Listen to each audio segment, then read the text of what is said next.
Hello everyone, and it looks early because it is early, but we need to have a conversation this Sunday, and that is on net neutrality. So I'm going to first give a little background, then I'm going to explain why it's important. Specifically, I'm making this video not because, it's trending, it's because this is a really big topic and we all need to be united on this front. So the head of the FCC, the people in charge of dealing with the internet and things of the such, his name is Ajiit Pai. Ajiit is a very, very conflicted individual whom used to work for telecom companies. So he might be showing a bit of a bias here. Can't say much, can't implant anything, nothing we can say really to fervently prove that he's actually working for telecoms, but I digress.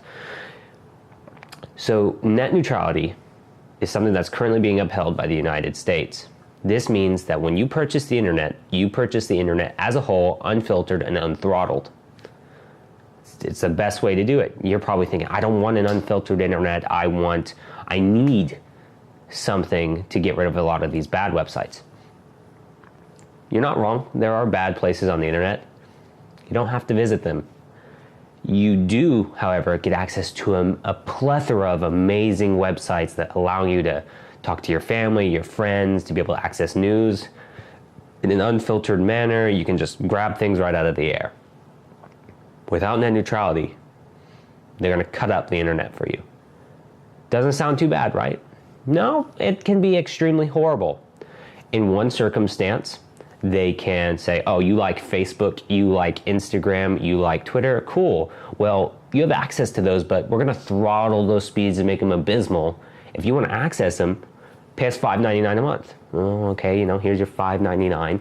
And they're like, oh, okay, hey, we noticed you like CNN or Fox or whatever. Well, those news packages to access those websites, those are separate too. So $5.99 for that. You're like, okay, I use that. Then when the next big internet service takes off, not internet service, but website takes off, oh, wow, a lot of people are going here. So yeah, we're going to start charging you $5.99 for that if you want that unthrottled. You see how those totals are just going to build up on you, the consumer, over time?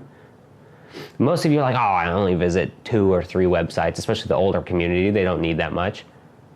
This is a hindrance on your children. This is a hindrance on them being able to get completely unbiased information. I'm saying that because ISPs can also make the choice to just outright not offer a package for a website and just throttle the speed to abysmal rates, or downright block it because they have the right to. There is no neutrality to the net at that point. So they will cut up information and feed it to you the way that they see beneficial to themselves. So think about this: Republicans, Democrats, a Republican-owned ISP, a Democrat-owned ISP, they can cut out their opponents' websites, anything that they view that's politically aligned, and then force feed their consumers stuff that they deem as fine. You're like, oh, well, this will allow for competition, there's a great capitalism, yada, yada. Totally for it, totally right there with you, but not on this. A lot of people only have one ISP to choose from. There are a lot of rural areas where they barely even have that one to choose from. So if someone is throttling their internet speeds and forcing them to have to pay for chunks of the internet, kind of like extortion, like you want to be a part of the rest of the world, well, you need to pay up, and you need to pay up big. You see what I'm getting at here? This is damaging to the United States as a whole.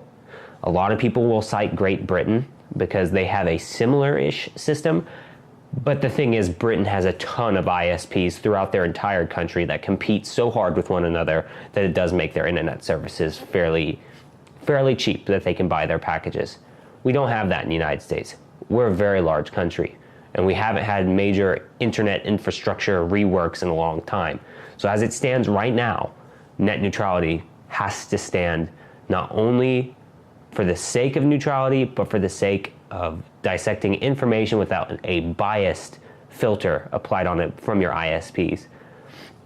Down in the description, I'll go ahead and give you a link or possibly a email bracket to go ahead and send a template to your congressman.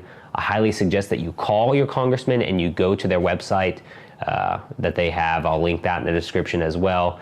And put up the good fight, put pressure on your congressman, let them know that you are for net neutrality and you do not agree with the current FCC chairman, and that you let them know you as a voter will do what it takes to make sure that net neutrality stays.